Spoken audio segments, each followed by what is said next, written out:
इस क्वेश्चन के थ्रू हम जर्नल की, जीएसटी की, लेजर की, ट्रायल बैलेंस की, इन सब चीज़ों की प्रैक्टिस करेंगे इस क्वेश्चन के थ्रू।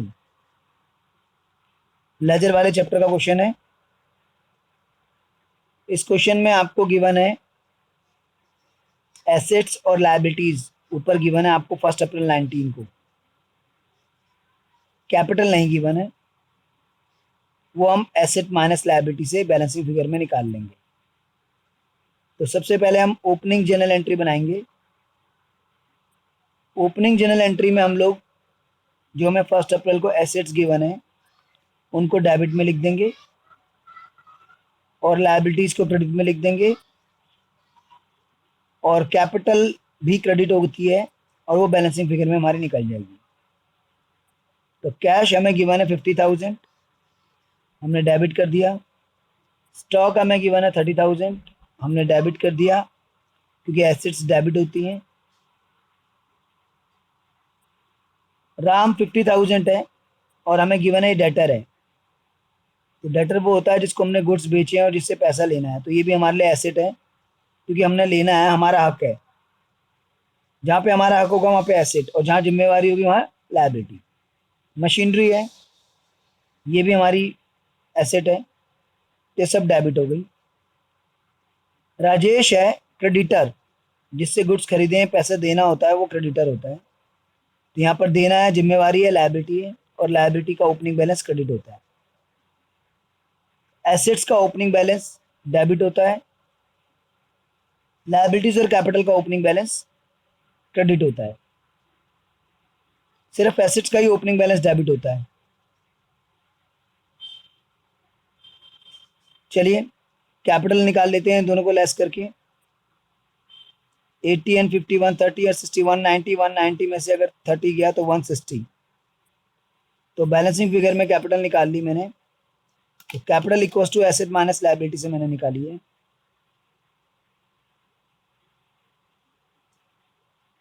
ये मैंने यूज किया और इससे मैंने कैपिटल कैलकुलेट कर ली भाई।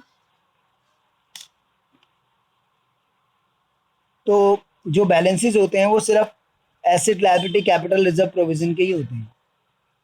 एक्सपेंस और इनकम के कोई बैलेंस नहीं होते, वो तो करंट ईयर में खत्म हो जाते हैं ना। तो बैलेंस इन्हीं चीज़ों के होते हैं, सिर्फ asset, liability, capital, provision, reserve. Provision reserve आप बाद में पढ़ोगे, अभी एसेट, लायबिलिटी, कैपिटल। तो इसमें से सिर्फ एसेट्स के ही डेबिट बैलेंस होते हैं, लायबिलिटी और कैपिटल के क्रेडिट बैलेंस होते हैं। तो पीछे के बैलेंस है 1 अप्रैल को, जो कि हम इस साल में आगे लेके आए हैं, ब्रॉट डाउन किया उनको हमने। पिछले साल हमारे पास कैश बचा हुआ था 50,000 का, स्टॉक बचा हुआ था 30,000 का। राम जो कि डेटर है उसने हमारे 50,000 देने थे। मशीनरी हमारे पास 60,000 की थी। राजेश जो कि क्रेडिटर है उसको हमने 30,000 देने थे। तो एसेट्स को हमने डेबिट कर दिया, लायबिलिटी को कैपिटल क्रेडिट कर दिया, और फिर दोनों को आपस में लेस करके हमने कैपिटल निकाल ली और उसे भी क्रेडिट कर दिया। तो एसेट्स के ओपनिंग बैलेंस डेबिट और लायबिलिटी के ओपनिंग बैलेंस और कैपिटल के ओपनिंग बैलेंस क्रेडिट। इसके बाद हमारी 4 अप्रैल 19 की एंट्री है, sold goods for cash. Entry बनेगी cash account debit to sales account, और कैश में बेच रहे हैं, सोल्ड कर रहे हैं, तो सेल करते समय हमारा जीएसटी हम लेंगे। और ये तो बता ही नहीं रखा सेम स्टेट है कि अदर स्टेट है, तो सेम स्टेट एज्यूम करेंगे। आउटपुट सीजीएसटी, आउटपुट एसजीएसटी लगेगा, और क्रेडिट होगा क्योंकि लायबिलिटी है हमारे लिए, इसलिए क्रेडिट होगा। लायबिलिटी क्यों है? क्योंकि हम तो जिसको सेल कर रहे हैं उससे ले लेंगे जीएसटी। 7,000 की हम सेल कर रहे हैं, उससे हम जीएसटी ले लेंगे, लेकिन गवर्नमेंट को हमें जमा कराना है, तो इसलिए लायबिलिटी है। रिलेशन आएगी being good sold and GST collected, और बता नहीं रखा है कि सेम स्टेट है कि अदर स्टेट है, तो हम सेम स्टेट एज्यूम कर रहे हैं, और CGST और SGST होता है सेम स्टेट में। तो rules of debit and credit जो मैंने सिखाए थे वो यूज हो रहे हैं यहाँ पर। पहले अमाउंट फिल कर लेते हैं। तो सेल हमने 7,000 का करा है और क्वेश्चन में नीचे लिखा हुआ है कि 6% CGST और 6% SGST हमें चार्ज करना है और जहाँ पे IGST वहाँ पे 12% चार्ज करना है, ऐसा क्वेश्चन में लिखा हुआ है। तो 7,000 का 6% 420 टोटल हो गया 7,840। तो कैश के आगे 7,840 आ गया, क्योंकि जिससे हमने सेल किया है, जिसको हमने सेल किया है उससे हमने 7,840 ले लिया। जिसको हमने सेल किया उससे हमने 7,840 ले लिया। 7,000 सेल्स का अमाउंट है, 420 आउटपुट CGST और 420 आउटपुट SGST।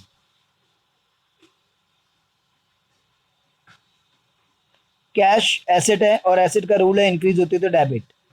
तो कैश हमें मिल रहा है, एसेट इंक्रीज हो रही है, डेबिट। सेल्स रेवेन्यू है और रेवेन्यू का रूल है क्रेडिट, तो इसलिए क्रेडिट। आउटपुट CGST और आउटपुट SGST हमने लिया है कस्टमर से, गवर्नमेंट को हमें देना है, हमारी लायबिलिटी है गवर्नमेंट को जमा कराने की, और लायबिलिटी जब भी इंक्रीज होती है तो क्रेडिट, ये रूल है। न्यू स्टूडेंट्स को नहीं मालूम होंगे, लेकिन जो बच्चे काफ़ी टाइम से पढ़ रहे हैं उन्हें तो सारे रूल्स अब तक रट जाने चाहिए। After that 6 April 19 goods return by Ram. Ram हमारे 1,000 रुपीज़ के गुड्स रिटर्न कर रहा है। अप्रैल में तो उसने नहीं खरीदे हैं ये, क्योंकि अप्रैल में तो फर्स्ट को ओपनिंग बैलेंस है और फोर्थ को सेल की एंट्री है, वो भी कैश की।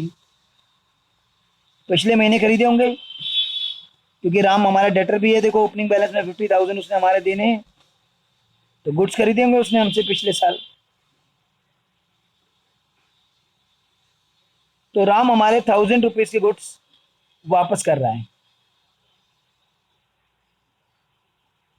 तो बेचे हुए गुड्स वापस आते हैं तो उसको बोलते हैं सेल्स रिटर्न, और अगर हम किसी के वापस करें तो परचेज रिटर्न। तो फिलहाल तो हमारे वापस आ रहे हैं गुड्स जो हमने बेचे थे राम को। एंट्री बनेगी sales return account debit,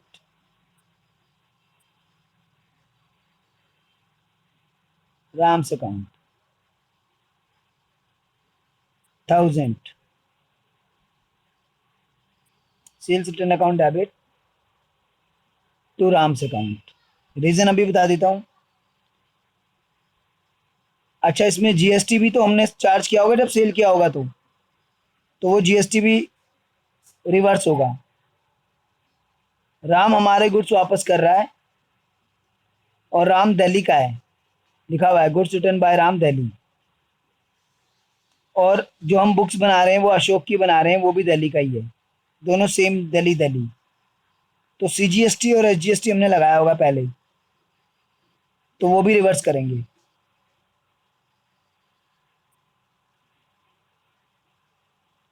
cell करते समय आउटपुट CGST और SGST क्रेडिट है, और सेल रिटर्न के समय वो जो है उसको रिवर्स कर देंगे, क्योंकि इतने गुड्स तो वापस हमारे आ गए, तो उनका GST भी रिवर्स हो जाएगा।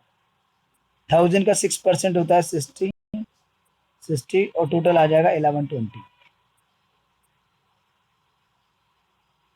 Being goods return by Ram and GST reversed.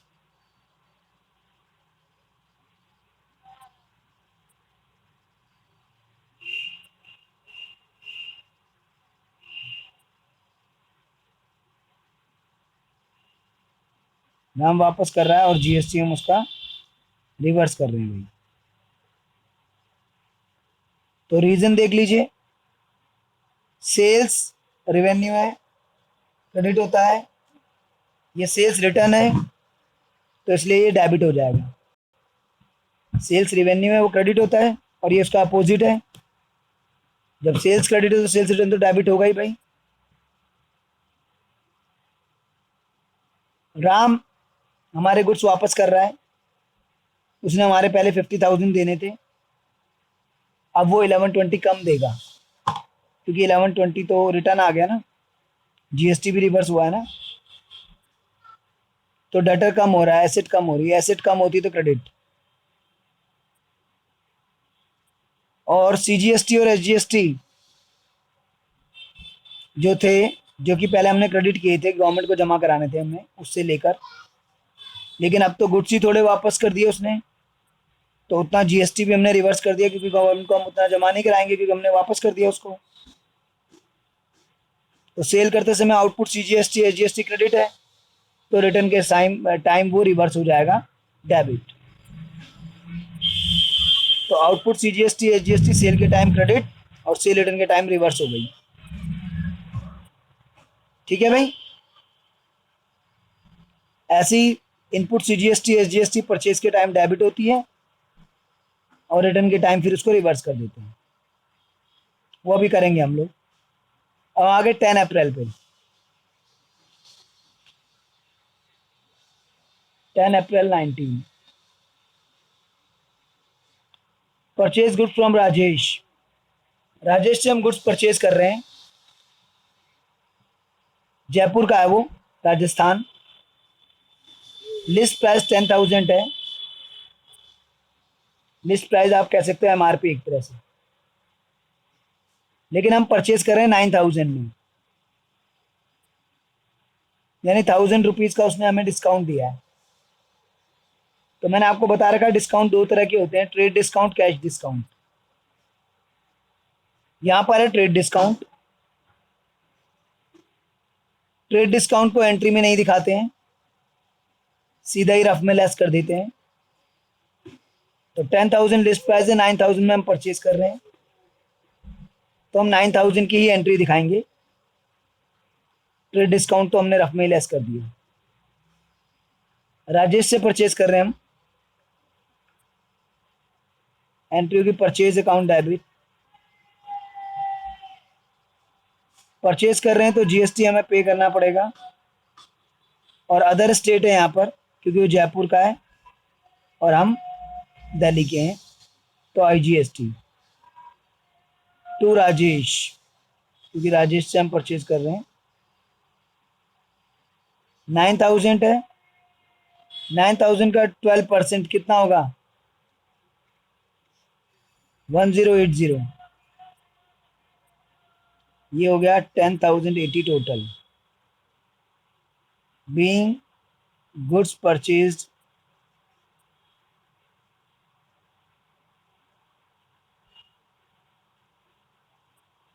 ये नरेशन आगे छोटी सी। परचेज एक्सपेंस डेबिट, जीएसटी हम पे कर रहे हैं, बाद में जो हम आउटपुट जीएसटी कलेक्ट करेंगे उससे सेटअप कर लेंगे। तो एक तरह से हमने एडवांस पे किया है, एसेट है, हमारा हक है इसको सेटअप करने का आउटपुट जीएसटी से, इसलिए डेबिट।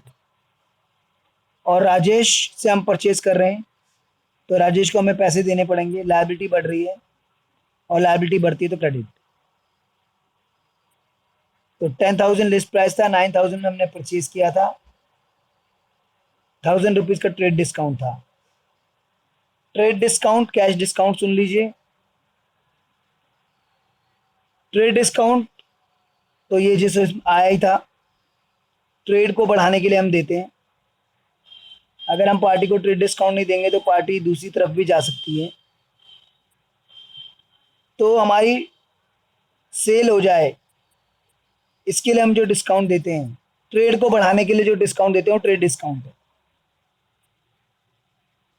अब ट्रेड डिस्काउंट तो हम दे चुके हैं 9,000, खैर यहाँ पर तो हमने परचेज किया है, ट्रेड डिस्काउंट हमें मिला है। तो ट्रेड डिस्काउंट होता है ट्रेड को बढ़ाने के लिए जो डिस्काउंट होता है, that is called trade discount. Cash discount होता है अगर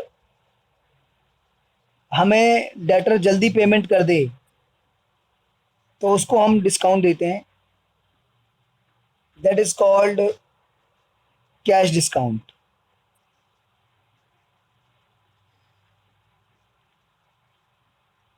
जैसे कि हमने बोला कि अगर आप एक हफ्ते के अंदर पेमेंट कर दोगे तो आपको हम इतना डिस्काउंट और दे देंगे। तो वहां पे डील तो हो ही चुकी थी ऑलरेडी, तो हमें ये डिस्काउंट देने की ज़रूरत ही नहीं थी, जो हमने बोला और दे देंगे। ये हम इसलिए दे रहे हैं ताकि जल्दी पेमेंट आ जाए। तो कैश डिस्काउंट का पर्पस होता है डेटर जल्दी पेमेंट कर दे, इसलिए कैश डिस्काउंट का लालच दिया जाता है। और ट्रेड डिस्काउंट इसलिए दिया जाता है ताकि हमारी सेल हो जाए। तो ट्रेड डिस्काउंट को हम एंट्री में रिकॉर्ड नहीं करते, बट कैश डिस्काउंट को एंट्री में रिकॉर्ड करते हैं। कैश डिस्काउंट को प्रॉपर शो किया जाता है एज एन एक्सपेंस, अगर हमने दिया है तो, और अगर हमें मिला है तो एज ए इनकम। लेकिन ट्रेड डिस्काउंट को तो एंट्री में दिखाते ही नहीं है। ट्रेड डिस्काउंट तो सिंपली आपका जो है सीधा ही रफ में माइनस हो जाता है बस। तो ये 10 अप्रैल की एंट्री थी हमारी। तो परचेज किया हमने यहाँ पर 10,000, लिस्ट प्राइस 9,000 में। अदर स्टेट है तो आईजीएसटी हो गया, और राजेश से परचेज कर रहे हैं, लायबिलिटी बढ़ रही है, लायबिलिटी बढ़ती तो क्रेडिट। तो इस तरीके से आपने जीएसटी के बारे में पढ़ा कि जब भी हम सेल करते हैं या कोई इनकम रिसीव करते हैं तो साथ में हम उस पार्टी से जीएसटी भी ले लेते हैं, उसको आउटपुट जीएसटी बोलते हैं। और अगर सेम स्टेट होता है तो सीजीएसटी एसजीएसटी होता है, अदर स्टेट होता है तो आईजीएसटी। और अगर हम परचेज करते हैं या कोई पेमेंट करते हैं तो हम जीएसटी पे करते हैं, और उसको बोलते हैं input GST. Most of the things के ऊपर जीएसटी होता है, कुछ चीज़ों के ऊपर नहीं होता है। Health service, education service, salaries and wages पे करते हैं, इंटरेस्ट पे करते हैं, ये कुछ चीज़ें हैं जिन पे जीएसटी नहीं होता। अदरवाइज सभी पेमेंट्स पे जीएसटी होता है, और सभी जो हमें मिलता है रिसिप्ट्स होती हैं उन पे भी जीएसटी होता है।